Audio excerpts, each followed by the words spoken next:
Assalamualaikum warahmatullahi wabarakatuh. Salam sejahtera untuk kita semua. Apa kabar nih teman-teman? Semoga kita sehat selalu ya, walaupun di rumah aja. Karena tak kenal maka tak sayang, lebih baik kita berkenalan dulu.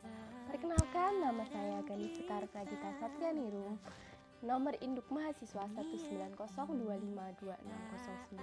287, offering T1 2019.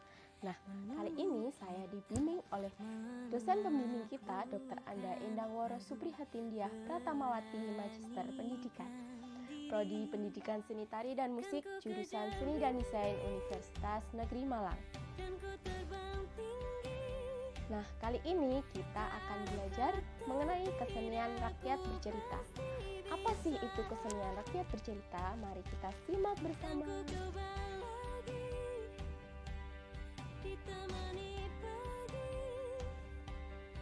Nah, yang pertama kita akan belajar bersama mengenai kesenian.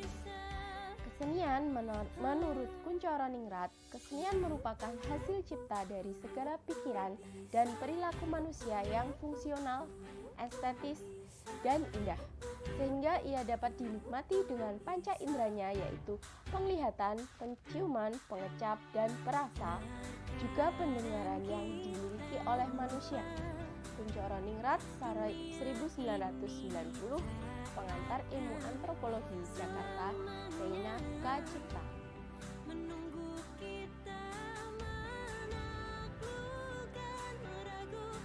Nah, ini merupakan beberapa contoh kesenian rakyat tradisional seperti gamelan, tari-tarian, ketoprak, ludruk, dan lain sebagainya.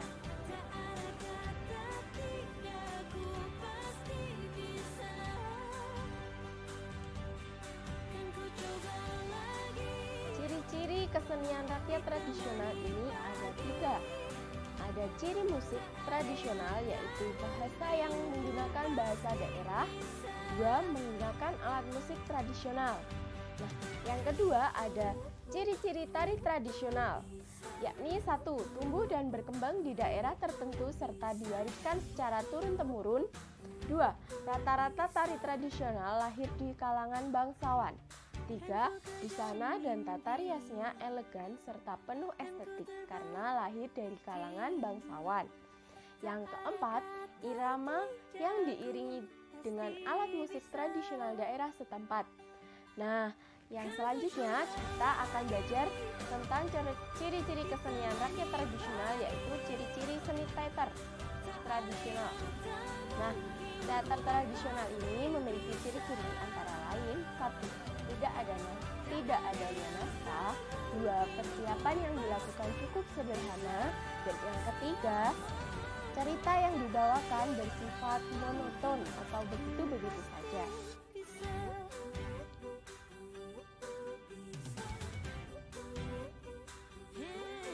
Nah, kesenian rakyat bercerita merupakan kesenian rakyat yang penyajiannya menampilkan sebuah cerita. Bisa disebut dengan kesenian rakyat tradisional dan juga merupakan pusaka daerah yang diterima secara turun-temurun dan harus tetap dijaga kelestariannya.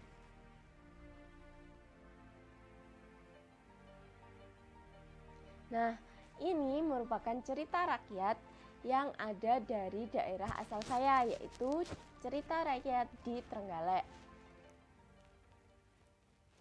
Nah, cerita ini merupakan cerita Dam Bagong. Nah, ceritanya setelah Menak Srobo kembali ke tempatnya yang semula, yaitu Kedung Bagongan, dan meninggalkan Dewi Amis Ayu. Beberapa tahun kemudian setelah sepeninggalan Menak Srobo, Dewi Amis Ayu melahirkan seorang anak laki-laki. Sesuai dengan pesan dari Menak Srobo suaminya, maka bayi tersebut diberi nama Menak Sopal. Seiring waktu, Menak Sopal tumbuh dewasa, lalu mohon keterangan dari ibunya siapa ayahnya sebenarnya. Terpaksa Dewi Amis Ayu bersawantah atau berterus terang bahwa ayahnya adalah buaya putih penjaga Kedung Bagongan. Nah, ketika mendengar cerita ibunya, Menak Sopal segera dan mohon diri atau izin kepada ibunya Dewi Anis Ayu untuk pergi untuk mencari anaknya. Nah, pada akhirnya Menak Sopal berhasil bertemu dengan ayahnya di Demak Bintara. Disitulah kemudian Menak Sopal dididik dan diberi pelajaran agama Islam.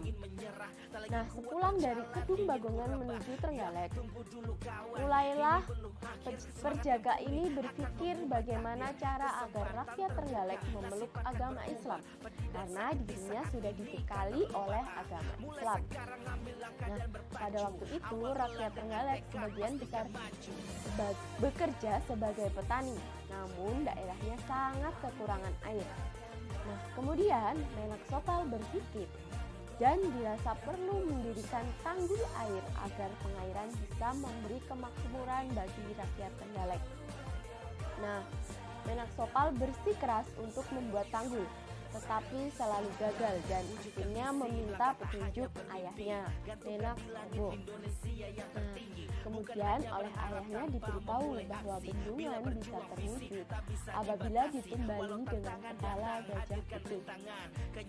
Setelah diberitahu oleh ayahnya, Menak Sopal langsung mengirim utusannya ke suatu tempat, yakni di tempat Rondo Krandon atau janda yang bertempat di desa Krandon. Nah, janda itu satu-satunya janda yang memiliki gajah putih.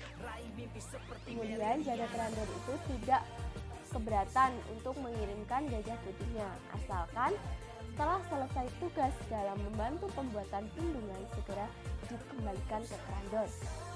Akhirnya gajah putih dibawa ke Trenggalek dan selanjutnya disembelih di dekat Sungai Bagongan.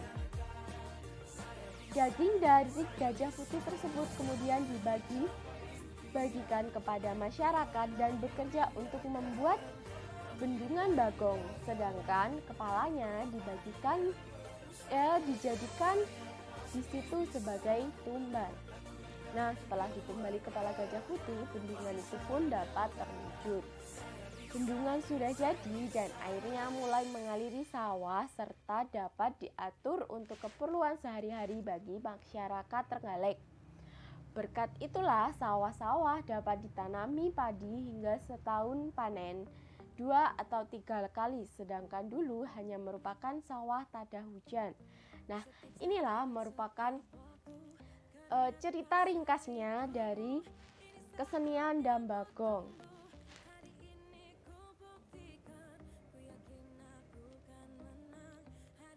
Selanjutnya kita belajar mengenai jenis-jenis kesenian rakyat cerita.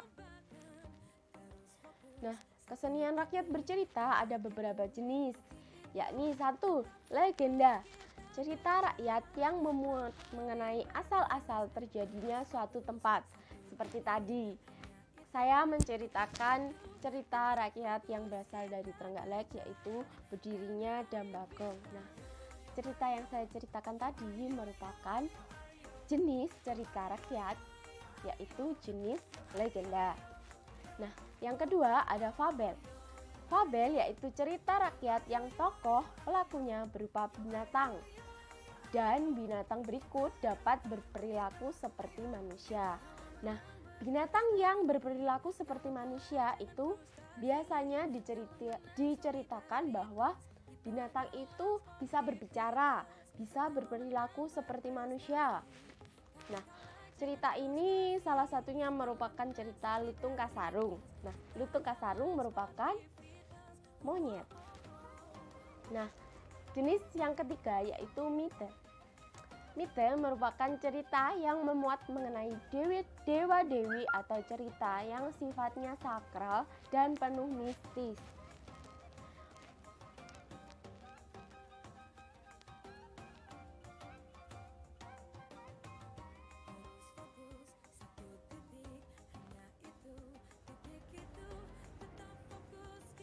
Jenis-jenis cerita kesenian rakyat bercerita yang selanjutnya ada sage. Sage merupakan cerita yang isinya mempunyai kandungan unsur sebuah sejarah. Nah, selanjutnya ada epos. Epos merupakan cerita kepahlawanan. Nah, kalau jenaka itu cerita yang menceritakan mengenai kebodohan atau sesuatu hal yang lucu.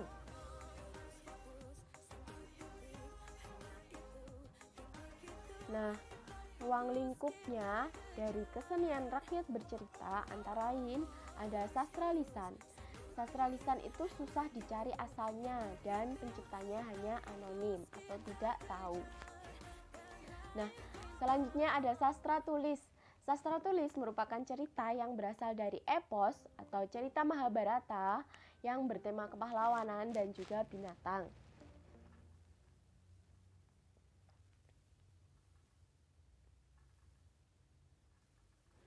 Nah, selanjutnya kita akan mempelajari tentang hubungan antara kesenian rakyat bercerita yang ada di suatu daerah dengan cerita rakyat atau folklore yang berkembang di daerah.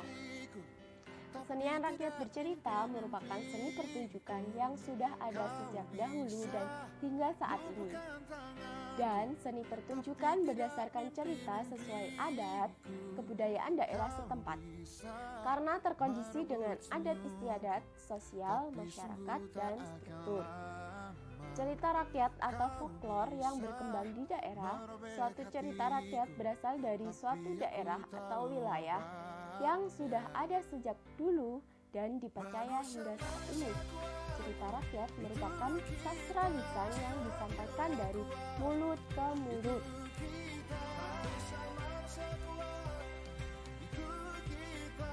Selanjutnya kita akan belajar mengenai kesenian tradisional sebagai ikon pariwisata. Potensi adalah sesuatu yang belum teraktualisasikan, yang masih terpendam atau tersembunyi, dan karenanya perlu dicuatkan, perlu diangkat untuk kemudian dalam konteks pariwisata perlu dijual. Perlu dijual di sini merupakan konteks pariwisata dalam artian bukan dijual untuk dibeli masyarakat atau dibeli umum. Hal ini merupakan kesenian yang dijual kepada pihak-pihak atau dinas pariwisata. Nah, kemudian kesenian ini bisa dikembangkan atau dirawat supaya kesenian ini tetap terjaga. Nah, pengelolaan kegiatan kepariwisataan itu dianggap perlu keikutsertaan orang-orang yang banyak tahu tentang seni budaya dan seni tradisional tersebut. Hal ini perlu mendapat perhatian orang-orang yang bergerak dalam industri pariwisata yang kadang jalan sendiri tanpa memperhatikan diperlukannya sentuhan tanpa para seniman. Nah, tibalah kita dalam penghujung dari materi ini.